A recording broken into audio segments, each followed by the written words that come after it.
Shalom semuanya. Apa kabarnya hari ini? How are you? Amazing ya. Hari ini kita akan belajar tentang discipleship. Apa sih discipleship? Nah, teman-teman kalau kita lihat, sadar nggak bahwa Yesus itu mengubahkan dunia? Do you realize that Jesus has changed the world? Ya, Yesus itu mengubahkan dunia. Bayangin dunia yang tadinya kacau balau, ya tadinya iblis berkuasa. Alkitab bilang di 1 Yohanes 4 ayat 4 bahwa the devil is the god of this world. Makanya nggak heran dunia benar-benar kacaunya luar biasa. Walaupun hari ini masih banyak kekacauan, tetapi begitu banyak perubahan yang terjadi di dunia ini karena Yesus. Nah, teman-teman kalau lihat bagaimana Yesus bisa mengubahkan dunia. Kalau kita lihat, kita sadar karena ajarannya, amin. Ya, Yesus mengajarkan tentang kasih, Yesus mengajarkan tentang banyak hal. Kita lihat bagaimana banyak cerita, ya, Mother Teresa dia bisa melakukan banyak perkara besar dengan kesederhanaannya dan dia mampu menyelamatkan banyak jiwa di sana. Nah, teman-teman, tetapi walaupun ajarannya penting, tetapi Yesus melakukan dan mengajarkan nilai-nilai kerajaannya dalam konteks pemuritan. Yes, ya mujizat penting, ya mujizat penting, ya khotbah penting, tetapi semua itu Yesus lakukan dalam konteks pemuritan. Dia pilih 12 muridnya. Ya, itu kenapa kalau kita mengatakan kita adalah pengikut Kristus, kita harus wajib hidup sama seperti Kristus telah hidup. Kita mau baca beberapa teks dari sebuah buku. Dia bilang gini, kekristenan tanpa kemuridan adalah kekristenan tanpa Kristus. Kita baca terus saja ya. Jika ingin menyimpulkan kondisi pemuritan saat ini, maka satu kata yang saya gunakan yaitu kedangkalan dalam buku Greg Transforming Discipleship. Nah, kenapa kedangkalan, teman-teman? Karena kita berpikir bahwa ikut Yesus itu masuk ke dalam sebuah agama. Ya, agama mengajarkan sebuah ya ada aturan di situ, ada tata cara dan sebagainya. Nah, pada akhirnya kita mengalami ini, ya. Kita mengalami rasa bosan dalam gereja. Kenapa? Karena harusnya ikut Yesus itu kita mengalami sebuah perubahan hidup. Bukan hanya perubahan hidup, tapi juga pengalaman hidup yang Alkitab bilang kita bisa alami. Nah, tetapi karena kita punya konsep kekristenan yang mungkin ya dangkal, kalau saya bilang dangkal, mungkin bahasa lebih tepat tidak sesuai dengan atau tidak pas, tidak sedalam apa yang Yesus ajarkan. Ketika Yesus hadir, ketika nilai-nilai Yesus hadir, ya, lalu diambil, di pick up oleh orang Yunani, di mana Kristen menjadi pertama orang Romawi. Ya, kita lihat waktu itu kaisarnya menjadi orang percaya. Akhirnya bayangin nggak kalau kaisarnya jadi orang percaya, otomatis orang-orang di bawahnya juga ikut. Tapi apakah dia ikut karena memang percaya sama Yesus atau karena politik?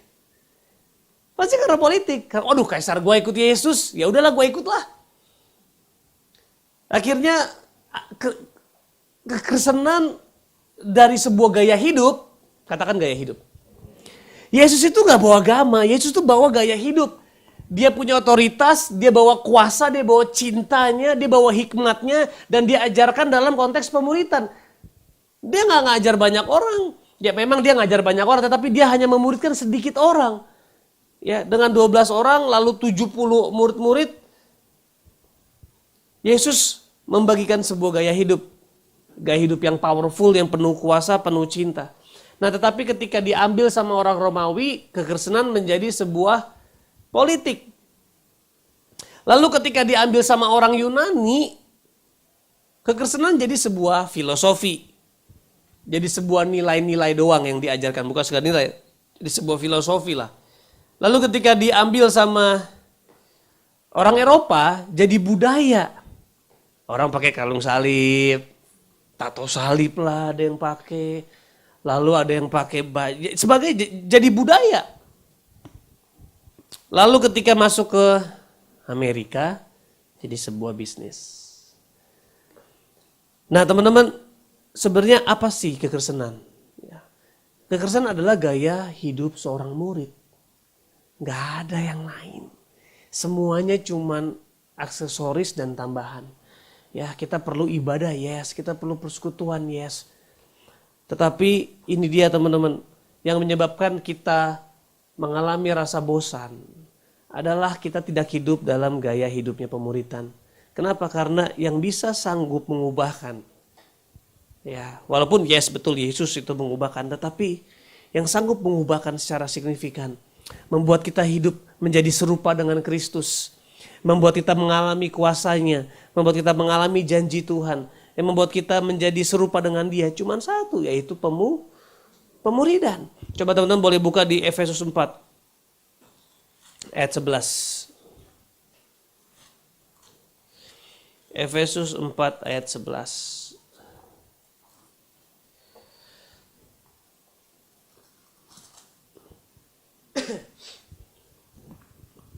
Kita mengatakan gini, dan ialah yang memberikan baik rasul-rasul maupun nabi-nabi, baik pemberita-pemberita Injil maupun gembala-gembala dan pengajar-pengajar untuk memperlengkapi orang-orang kudus bagi pekerjaan pelayanan. Ini yang pertama, bagi pekerjaan pelayanan. Salah satunya ini kita lakukan.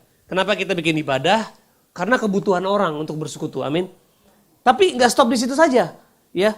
Nggak stop di situ. Nah, pekerjaan pelayanan itu bicara tentang, ini dalam bahasa Yunani diakonia. Artinya diakonia itu ya kita lihat kasih makan orang miskin, janda-janda. Itu teman-teman mungkin sudah sering dengar ya, diakonia. Tetapi bukan hanya pelayanan pekerjaan doang. Dia bilang gini, selain dari pekerjaan pelayanan, tapi juga apa? Bagi pembangunan tubuh Kristus. Dibangun, dibuild. Dibuild jadi apa? Jadi orang kaya, orang sukses? Bukan. Jadi seperti Kristus. Bukan dalam rupanya, tetapi maksudnya dalam perawakan, tetapi dalam sifat-sifatnya, dalam kuasanya, dan dalam kasihnya. Itu dia, saya ulangi lagi ayat 12. Untuk memperlengkapi orang-orang kudus. Apa? Diperlengkapi, di-equip. Ya kayak teman-teman sekolah. Kenapa ada sekolah? Dari TK, SD, SMP, SMA, kuliah. Kamu diperlengkapi. Nah, sebenarnya bagus banget kita bisa belajar konsep pemuritan dari sekolah. Kita sudah biasa dengan kita diajar, kita belajar, tetapi bagaimana kita belajar untuk dimuridkan, membaca firman Tuhan, melakukan firman Tuhan untuk menjadi seperti Kristus dan melakukan apa yang Kristus lakukan. Untuk memperlengkapi orang-orang kudus bagi pekerjaan pelayanan, bagi pembangunan tubuh Kristus sampai kita semua telah mencapai kesatuan iman dan pengetahuan yang benar tentang anak Allah, kedewasaan penuh. Terus habis itu tingkat pertumbuhan yang sesuai dengan kepenuhan Kristus, sehingga kita bukan lagi anak-anak yang diombang-ambingkan oleh rupa-rupa angin pengajaran, oleh permainan palsu manusia dalam kelicikan mereka yang menyesakan. Teman-teman, ini penting banget. Penting banget. Supaya teman-teman bisa tangkap ini.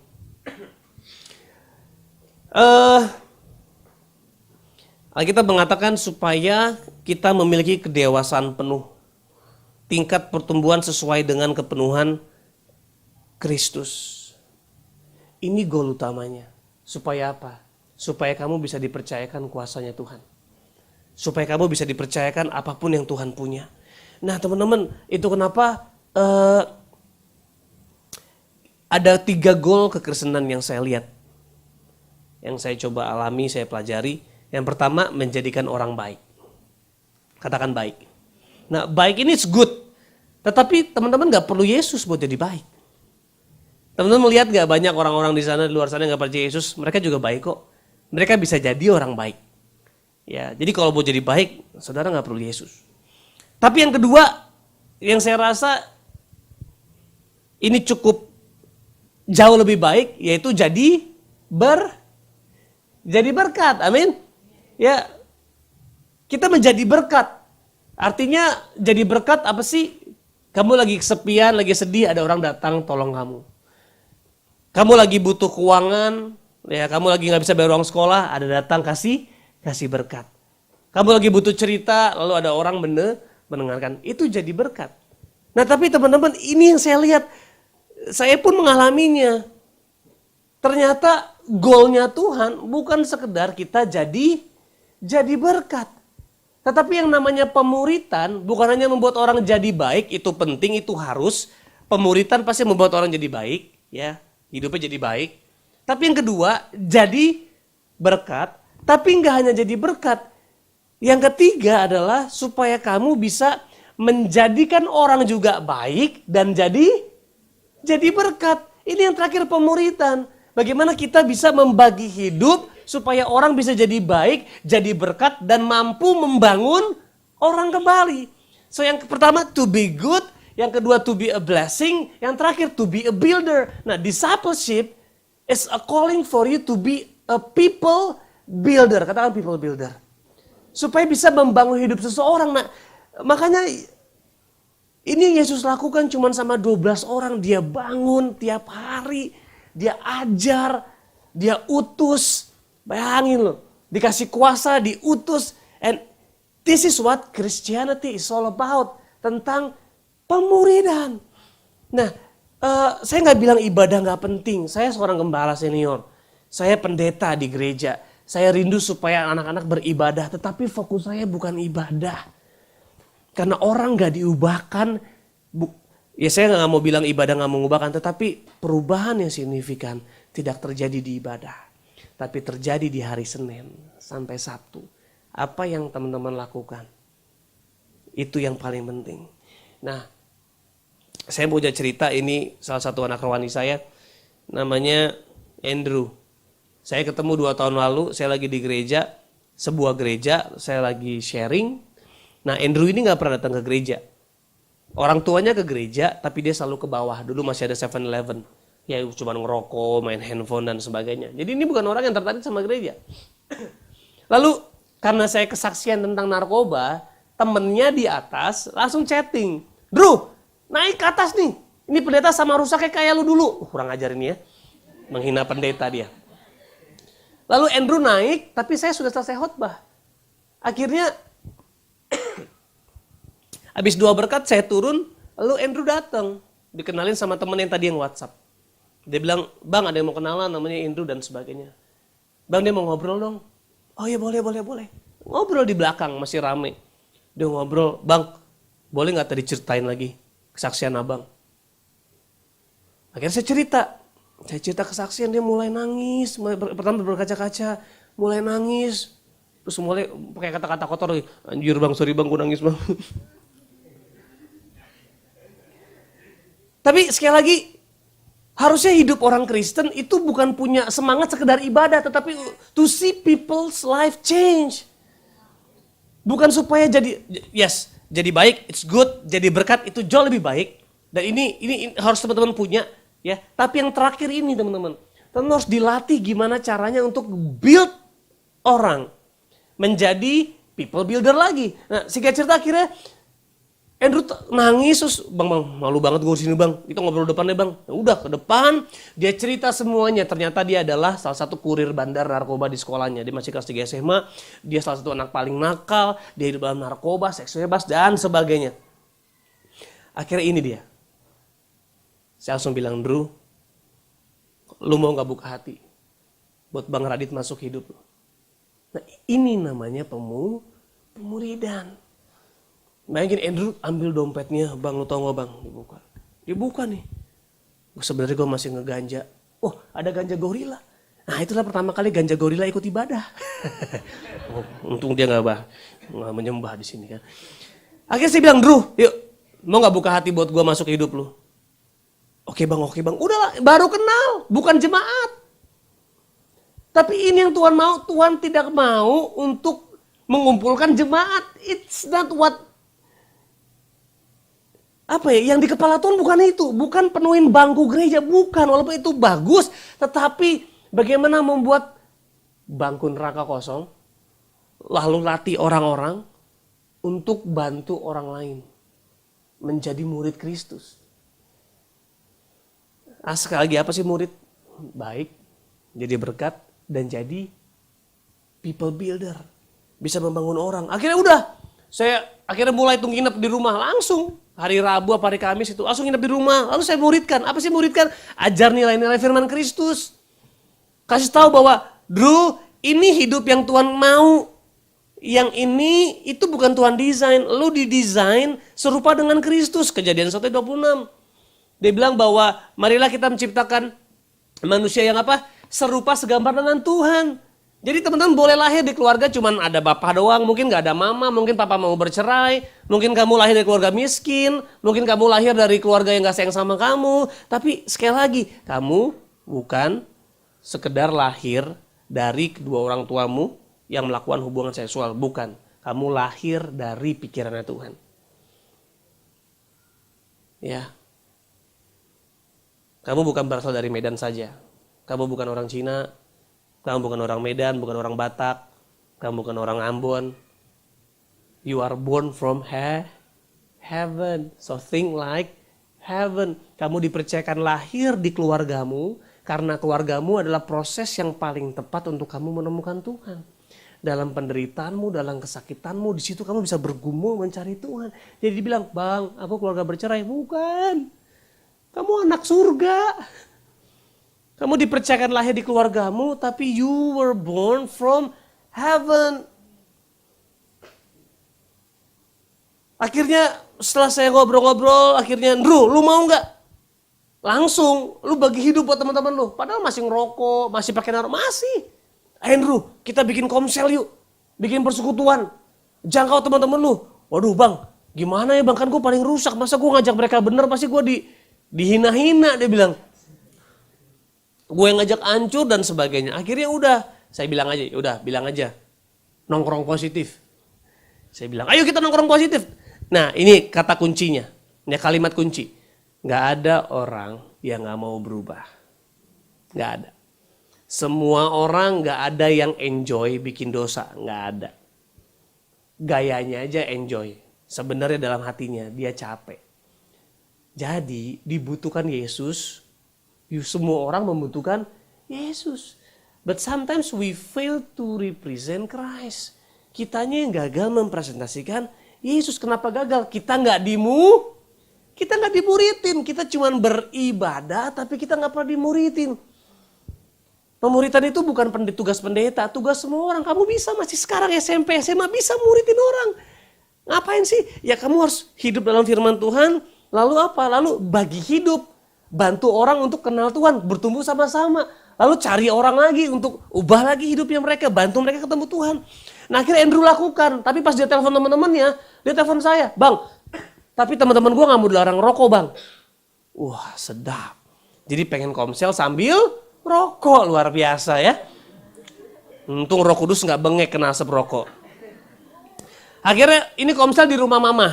Saya telepon mama papa, khususnya mama. Mah, aku tinggal di Kuningan kan, orang tuaku tinggal di Pondok Kelapa dan mereka tinggal di daerah timur. Saya bilang, mah ini teman-teman pada mau komsel, anak-anak baru nih Adit lagi jangkau. Ya, boleh nggak mereka sambil ngerokok di rumah? Mama saya jawab lucu. Ah dulu aja kamu pakai narkoba di rumah, udah nggak apa-apa mereka ngerokok di rumah. Ada untungnya juga pakai narkoba dulu ya, enggak ya, jangan, sesat itu sesat. Akhirnya mama saya, karena dia tahu hidup saya buat jiwa-jiwa, that's how I live my life. Bagaimana saya hidup tuh cuma tentang itu doang. Memang saya orang gembala, ya ibadah, ya tapi hidup saya Senin sampai Sabtu hidup dengan orang itu aja. Saya punya desire, nggak ada yang lain. Saya nggak punya desire untuk gereja orangnya banyak. No. Saya rindu, kalaupun orang datang itu seorang murid yang benar-benar hidup dimuridkan dan memuridkan. Terjadilah Komsel Kudus ini. Akhirnya ini orang-orang yang gak cinta Tuhan, lihat aja mukanya kayak Lucifer semua kan. Akhirnya ini Andrew nih. Andrew ngajak nongkrong positif guys. Ya kebetulan waktu itu aku sudah punya YouTube dan sebagainya. Jadi ada Bang Radit, sakti orang. Marketingnya jelek banget, sakti orangnya. Gila, dia ngomong gue sampai nangis gitulah. Nongkrong positif. Saya nggak bilang, gitu baca Alkitab, nggak ada. Akhirnya komsel pertama, kita nggak bilang komsel, nongkrong positif. Nggak ada buka Alkitab, nggak ada. Nggak ada pujian penyembahan. Datang langsung bilang, hey sorry gue Radit, guys, gue rindu hidup lu berubah. Kalimat pertama saya. Gua dulu rusak, gua dulu pakai narkoba dan sebagainya, tapi ujungnya apa? Ujungnya gua masuk penjara, ujungnya pacar gua hamil, ujungnya semua hidup gua gak karuan, gua di drop out. Kalau itu yang lo mau, gak apa-apa, gua dukung. Gua cariin bandar-bandar yang kalau mau sini gua bantu. Tapi pada akhirnya enggak. Iya sih bang, gua sebenarnya capek. Cuman gara-gara apa? Kelihatan keren sama temen-temen. Jadi yang paling nakal, jadi paling heboh, karena keren. Yang dunia bilang keren tuh itu. Udah akhirnya kita cuman bersaksi. Saya bersaksi. Beberapa saya ajak teman bersaksi. Nangis guys. Kayak, sorry ya. Anjing banget hidup lu bang. Kenapa gue nangis ya anjir. Kenapa gue nangis. Man. Ya, this is the world. Kalau teman-teman gak siap untuk dengar mereka ngomong gitu, you're not ready to disciple them. Kita harus jadi seperti mereka, tapi kita gak akan jadi kayak mereka.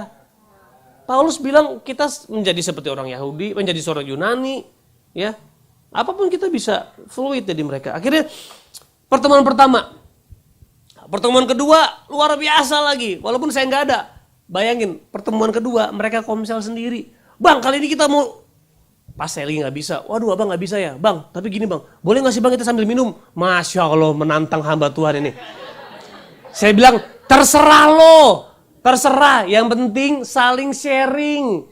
Berbagi dulu apa yang lu alami itu aja. Bayangin, Andrew dia masih, kalau misalnya ambil rokok. Habis ambil minum anggur merah lagi ucap orang tua. Tapi gini, Tuhan ada di situ gak?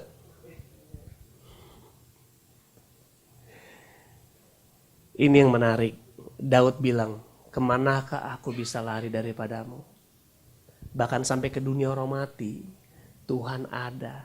Bayangin dalam keadaan kita berdosa paling buruk aja Tuhan mati buat kita. Lah masa lagi ngerokok Tuhan? Aduh gak mau. Saya bengkak hati. Saya gak ngerokok hari ini. Saya bukan pemabuk. Saya gak suka minum. Saya bukan peminum. Saya gak pakai ganja.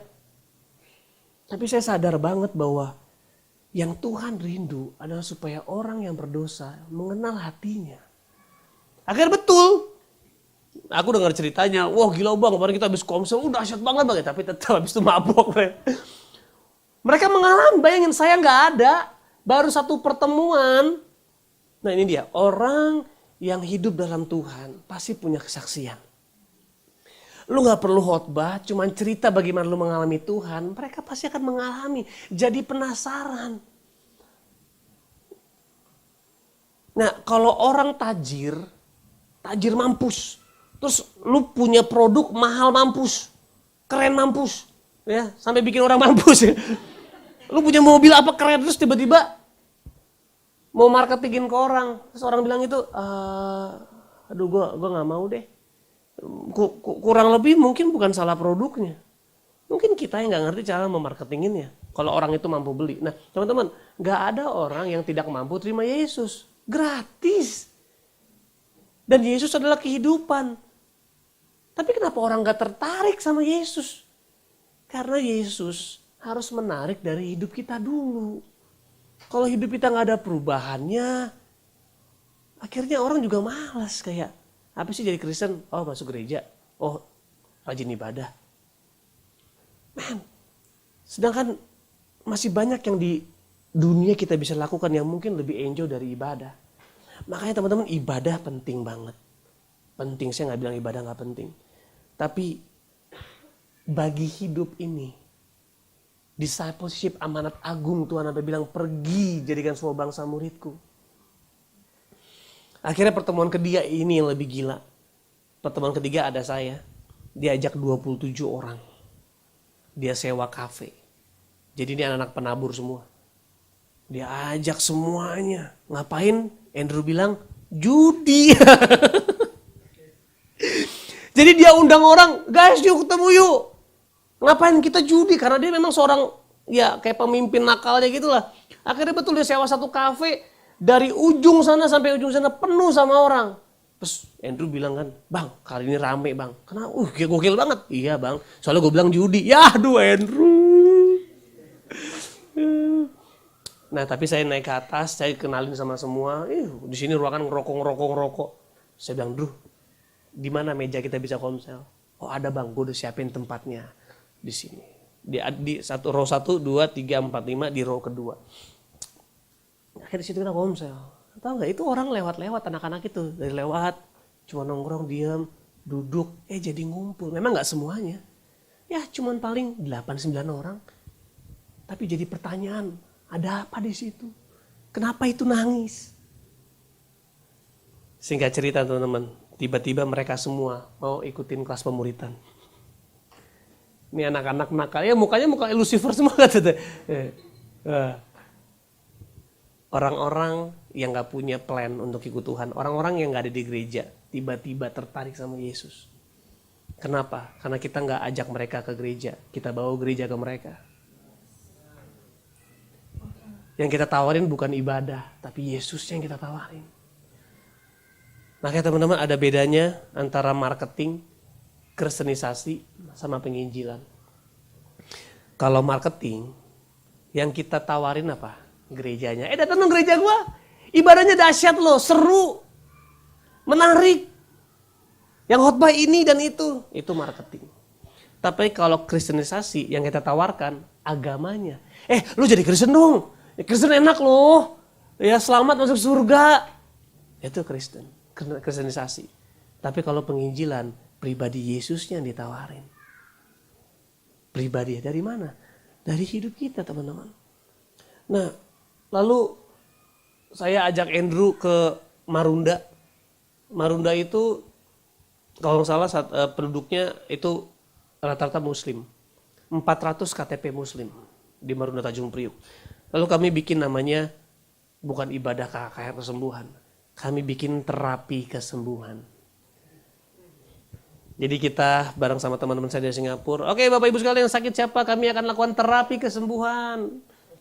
Ya kan? Ya udah pas dia mau oke diapain? Ya kami akan berdoa atas apa yang kami percaya ya. Ya pegang-pegang aja, pegang-pegang. Dalam nama Yesus sembuh. Nah, ini Andrew, bayangin. Ini Andrew belum sempurna, jauh dari sempurna. Ya, bahkan dia masih jatuh bangun pakai narkoba dalam prosesnya. Tapi hari itu teman-teman, jadi saya sama orang-orang dari Singapura, tadinya Andrew saya cuma temenin doang. Andrew temenin gue ya. Tapi karena orang Singapura rame, akhirnya Andrew harus translate. Jadi saya pisah sama Andrew. Dia harus bantu translate. Ya. Bang, gimana nih bang? Ya pisah. Ya bang, gue harus translate bang, gimana nih bang?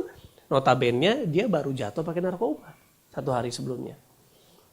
Dari translate, karena banyak orang yang mau didoain, jadi dia harus doain. Semalam baru jatuh pakai narkoba. Bang, mau gimana bang? Sikat. Lu kan udah lihat bagaimana kita melakukan. Akhirnya dia lakuin. Dia doain orang dan orang pertama ngalamin kesembuhan. Walaupun gak full orang yang stroke. Tiba-tiba, dek, enakan dek. Dia sampai gak percaya. Yang gak percaya malah Andrew. Beneran bu? Jangan gak enak bu, kalau gak sembuh gak apa-apa. Men, ibu ini, iya dek udah enakan. Langsung Andrew doain banyak orang. Sampai belasan. Nah orang yang terakhir, ini pas saya sudah selesai doain. Saya bisa selesai doain Bu RT, saya turun, saya lihat Andrew lagi doain. Jadi orang ini matanya jereng keluar, hitam-hitamnya keluar gitu. Terus Andrew doain lama banget sama orang Singapura. Nah salah satu orang Singapura ini memang dia sangat tajam dengar suara Tuhan. Lalu dia bilang, Andrew saya dengar Tuhan bilang basuh pakai air. Ya akhirnya Andrew ambil aqua, dia basuh di tangan, di kepalanya. Nah saya di belakangnya Andrew bener-bener, saya liatin aja kan. Nah pas Andrew doain, dia buka tangannya. Orang ini melek, saya lihat itu hitam-hitamnya ke tengah gini. Saya bilang, Tuhan ini baru pakai narkoba nih. Apa sih harus pakai narkoba dulu? Saya gak pernah ngelakuin kesembuhan kayak begitu. Saya pernah ngalamin orang sakit tulang sembuh dan sebagainya, tapi saya gak pernah ngalamin orang matanya keluar. Nah selesai saya keluar dari situ, Andrew nangis. Dia sampai loncat-loncat, dia bilang, bang kenapa gue bisa? Gue tuh baru jatuh kemarin. Terus Tuhan kasih saya hikmat ini. Andrew, kan yang mabok lu, bukan Tuhan. Tuhan bisa bikin keledai ngomong sama Bileam. Kenapa Tuhan gak bisa pakai orang yang masih jatuh bangun untuk lakukan mujizat? Nah ini namanya proses pemuritan teman-teman. Gak ada yang langsung sempurna.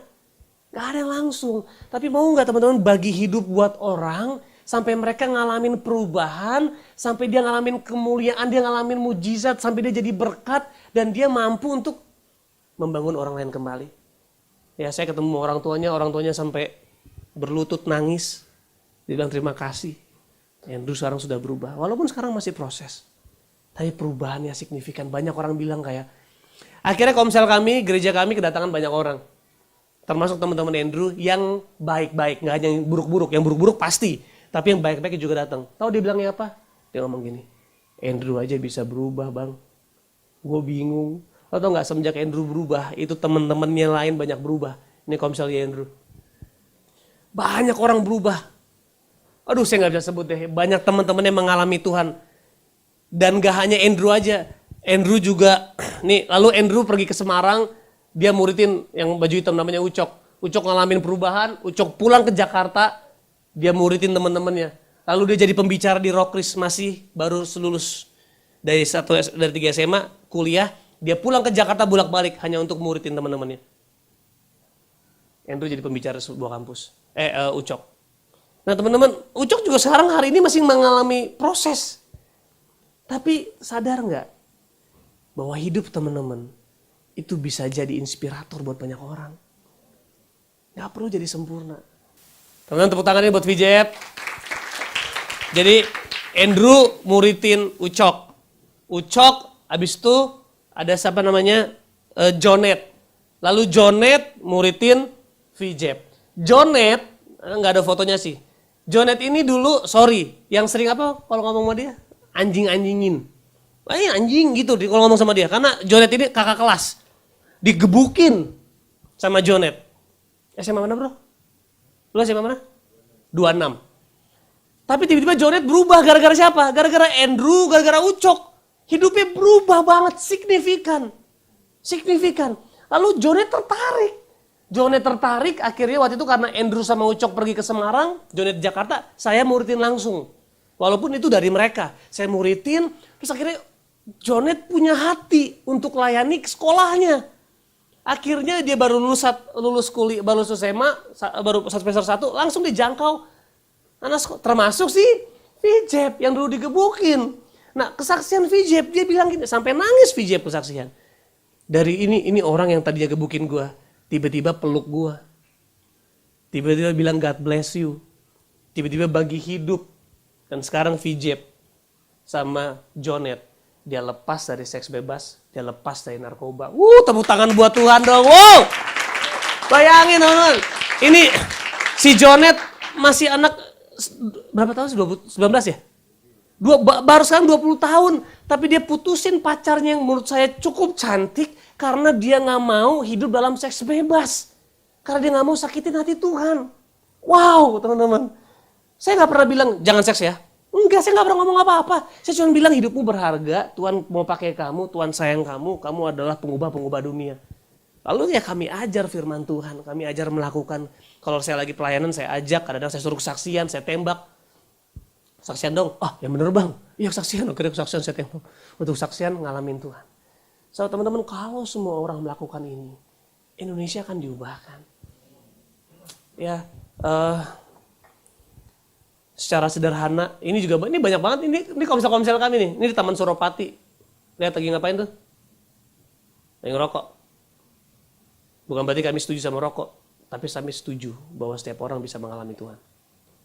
Habis mereka komsel, habis mereka bersekutu, mereka akhirnya berdua-dua saling terbuka, saling sharing.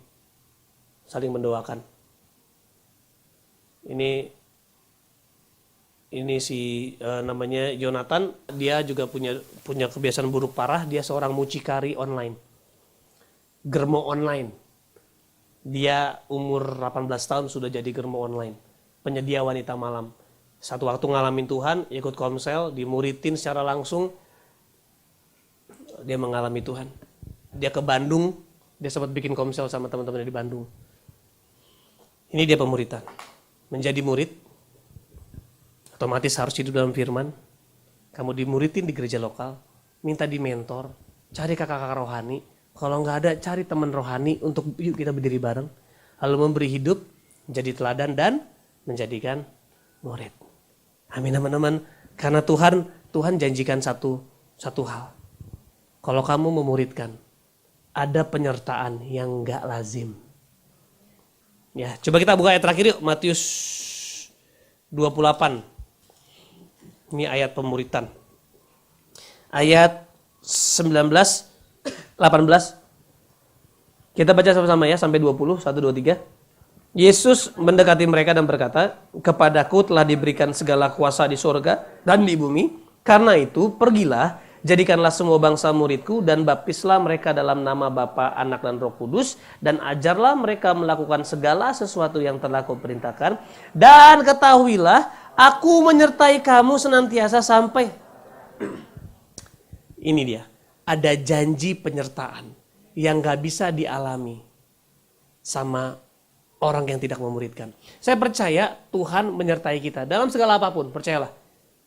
Kamu lagi jatuh, lagi gak jatuh, kalau kamu percaya sama Tuhan, itu janjinya. I will never leave you. Tetapi ada penyertaan yang berbeda ketika kamu melakukan kehendak Tuhan, yaitu apa? Memuridkan. Saya gak bisa cerita hari ini, tapi saya ngalamin banyak banget mujizat yang aneh-aneh. Ya teman-teman mungkin tahu anak saya yang keempat itu lahir dalam keadaan gak normal. Itu pun mengalami mujizat demi mujizat. Jadi seakan-akan serangan iblis malah jadi berkat buat saya. Orang yang berusaha menyerang saya malah saya dipromosikan. Kalau kita hidup dalam kehendak Tuhan. Nah teman-teman hari ini simple. Yuk mari jangan sekedar jadi anggota gereja doang. Tapi di gereja ini kamu aktif, dimuridkan, jadi pemimpin. Gak perlu punya posisi, tapi punya fungsi. Jadi berkat buat lihat mana yang gue perlu jangkau. Bagi hidup. Bro, boleh gak ke rumah lo? Ngapain? Ngobrol aja. Gue dapat ini loh. Lalu kamu ngalamin Tuhan, kamu bersaksi. Ngalamin Tuhan, bersaksi. Bantu orang untuk ngalamin Tuhan. Dan saya percaya gereja ini akan jadi contoh bagi gereja lainnya. Amin. Tepuk tangan buat Tuhan yuk. Saya mau bilang bahwa Tuhan percaya sama teman-teman. Dia benar-benar He believe in you. Mungkin orang tua kamu, mungkin karena kelemahan mereka, mungkin mereka melakukan banyak kesalahan. Tapi saya mau bilang bahwa Bapamu yang sesungguhnya, yaitu Tuhan. Dan Dia percaya banget sama kamu. Salah satunya kenapa kamu diutus di keluargamu, karena Dia percaya kamu yang bisa mengubah keluargamu. So hari ini teman-teman, benar-benar tinggal sama Tuhan, diam sama Tuhan, renungkan firman-Nya, dan biar firman-Nya mengubahkan kamu. Dan biar Roh Kudus tuntun kamu untuk kamu memuridkan teman-temanmu. Yuk kita berdoa yuk. Bapak terima kasih. Terima kasih buat anak-anakmu di tempat ini. Terima kasih buat hati mereka melayani rumah Tuhan. Tuhan aku berdoa supaya mereka masuk lebih dalam lagi, lebih jauh lagi. Bukan hanya sekedar melayani ibadah, bukan sekedar melayani pekerjaan, pelayanan, tapi benar-benar punya hubungan yang intim sama Tuhan. Memiliki satu gairah, membaca, merenungkan, melakukan firman. Gaya hidup seorang murid. Lalu punya hati didorongkan juga oleh Tuhan untuk bagi hidup bagi banyak orang. Bagi teman-teman sekolah kami simple Tuhan, gak perlu jadi pendeta, mungkin gak perlu kuat firman Tuhan. Mungkin hanya berbagi kesaksian. Mungkin hanya bilang jangan khawatir ya Tuhan sayang sama lu. Mungkin hanya berbagi pendapat yang positif. Kalau mereka lagi kecewa sama orang tuanya, mungkin bisa bilang, hey, lu tahu nggak kalau Tuhan udah mati buat lu, Dia sayang sama lu. Bahwa lu pasti mampu ngampunin orang tua lu. Menjadi apa ya? Adding values. Membawa nilai-nilai yang ilahi dalam hidup seseorang. Tuhan terima kasih. Kami tahu seberat apapun hidup kami, sejelek apapun, sekurang apapun kelihatannya hidup kami telah dipilih Tuhan untuk menjadi terang dan garam dunia. We are chosen. Kita dipercaya. Dan Tuhan telah menaruh rohnya dalam diri kami. Ini yang membuat kami mampu mengatakan, I can do all things through Christ who strengthen me. Segala perkara dapat kutanggung di dalam Dia yang memberi kekuatan kepadaku. So Tuhan terima kasih berkati anak-anakmu. Aku percaya ada panggilan yang luar biasa di hidup mereka. Yang gak bisa rusak. Panggilan itu akan tetap sampai Tuhan menjemput mereka kembali. Dosa, bahkan dosa sekalipun gak bisa menjauhkan mereka dari Tuhan. Karena Tuhan telah mati menebus mereka dari dosa. So Tuhan, bangkitkan gairah mereka untuk hidup dalam kehendak Tuhan, yaitu untuk pergi dan jadikan semua bangsa murid. Terima kasih Yesus. Di dalam nama Yesus kami siap untuk diutus. Semua yang percaya sama-sama kita katakan amin. God bless you, tepuk tangan buat kita.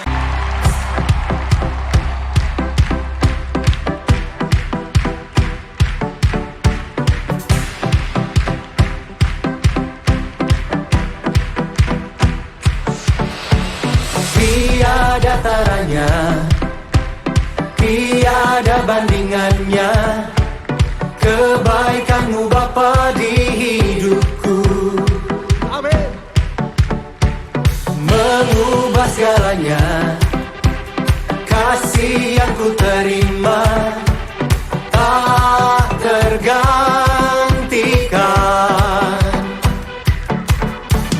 tak tergantikan.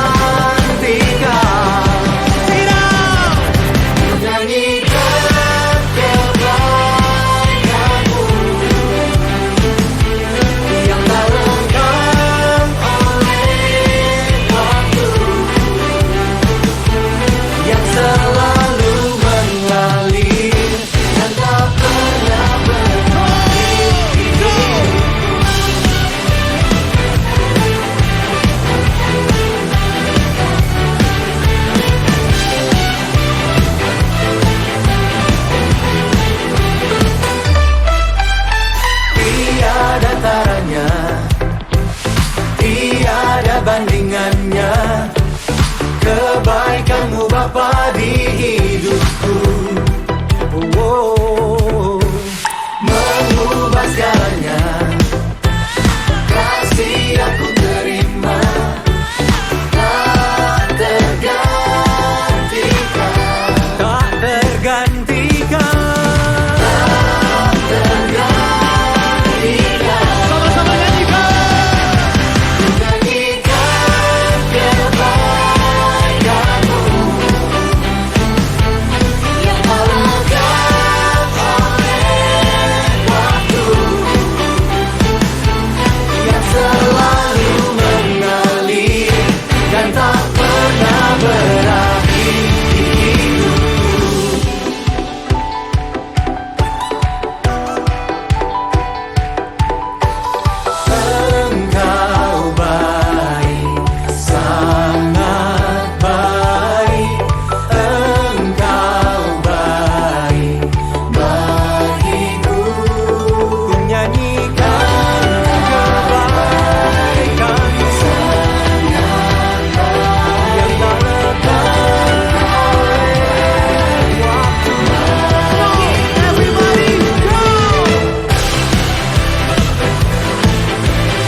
Bagi Tuhan kita, haleluya. Sekarang terima kasih karunia dan damai sejahtera Tuhan Yesus Kristus dan kasih Allah Bapa kita serta persekutuan Roh Kudus menyertai setiap kita sekarang, seterusnya, dan selamanya. Amin. Saudara telah mengikuti ibadah online GBI Alpha Omega. Saudara yang diberkati melalui tayangan ibadah online diberi kesempatan untuk memberi persembahan. Bagi jemaat yang rindu menabur pekerjaan Tuhan di GBI Alpha Omega, dapat memberikan persembahan dan persepuluhan secara online melalui rekening BCA 014-323-7777 atas nama PT Graha Alpha Omega. Sertakan keterangan untuk persembahan atau perpuluhan. Mari memberi dengan penuh sukacita dan ucapan syukur. Untuk mendapatkan informasi terupdate mengenai ibadah online dan informasi lain seputar gereja, Anda dapat mengaksesnya melalui website GBI Alpha Omega. Jesus Christ bless you. Kaulah nafas hidupku.